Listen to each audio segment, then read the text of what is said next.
chamado o teu filho, faz-me como um dos seus empregados. E levantando-se foi para o seu pai, e quando ainda estava longe, viu o seu pai, e se moveu de íntima compaixão, e correndo, lançou-se ao pescoço e o beijou. E o filho lhe disse: Pai, pequei contra o céu e perante ti, e já não sou digno de ser chamado teu filho. Mas o pai disse aos servos: Trazei depressa a melhor roupa e vesti-lhe, e põe-lhe um anel na mão e sandália nos pés, e trazei um bezerro cevado, e matai, e comamos, e alegramo-nos, porque esse meu filho estava morto e reviveu, tinha-se perdido e foi achado, e começaram a alegrar-se. Amém? Queridos, o capítulo 15 do livro de Lucas, ele é um dos textos mais conhecidos da igreja hoje. Todos nós conhecemos a parábola do filho pródigo, né? Agora é interessante que no Evangelho de Lucas, propriamente dito, ele é o centro físico, emocional e teológico do livro de Lucas. O tema central do Evangelho de Lucas o tema central do capítulo é o arrependimento dos pecadores, né? E o estupendo, o grande amor de Deus. Interessante que essas três parábolas, elas constituem-se como uma obra-prima do Evangelho de Lucas. E se você for perceber o texto que nós lemos agora, você vai ver que esta é a primeira vez, né, como a gente leu lá no verso de número 1, você vai ver que essa é a primeira vez que todos os publicanos e pecadores estavam juntos. Aqui não fala de uma parte, aqui não fala de 2, 3, aqui não fala de um grupo, aqui está falando que todos estavam para ouvir Jesus falar.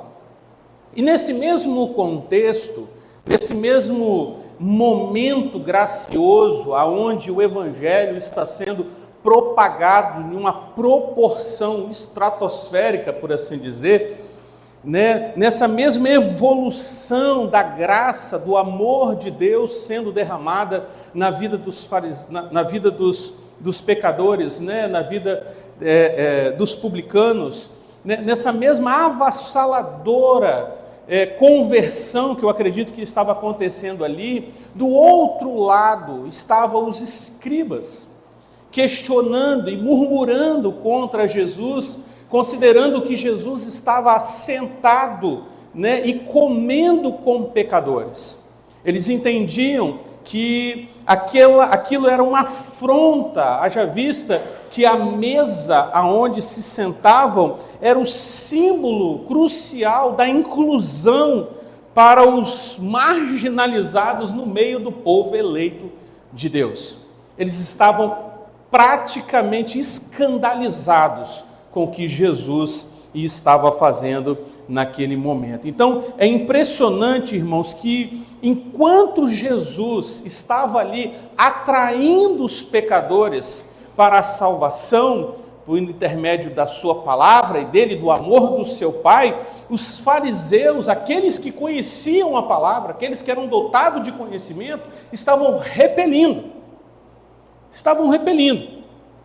E aí você começa a ver que mas esses publicanos, eles, quando você observa quem eles eram cobradores de impostos, eram homens que não eram bem vistos no meio do povo, estavam ali. Os pecadores eram aqueles que viviam, né, de forma, alguns, né, promíscua, né, enfim, era gente ali de todo tipo que estava sedento para poder ouvir essa palavra. E aí Jesus, né, com muita graça, para corrigir mais uma vez essa distorção dos escribas, ele cita essas três parábolas para expressar o grande, poderoso amor de Deus para conosco. Então, aqui, queridos irmãos, em Lucas, no capítulo de número 15, a gente percebe que o propósito de Jesus ali era um único, era mostrar para aquelas pessoas que estavam ouvindo ele sobre o amor de Deus, e que esse Deus, ele é incansável em perdoar, ele é incansável em nos amar. Então, eles falam, essa parábola, você vai ver que essa parábola, ela começa, são 3 parábolas, né? E ela fala primeiro sobre as ovelhas perdidas, depois ele vai falar sobre a moeda perdida, e depois ele vai falar do filho perdido. Mas é interessante que, se você for observar todo o capítulo, as outras parábolas, você vê que Jesus também está falando da proporcionalidade desse amor. Por quê? Porque na primeira parábola, ele vai falar de 100 para 1.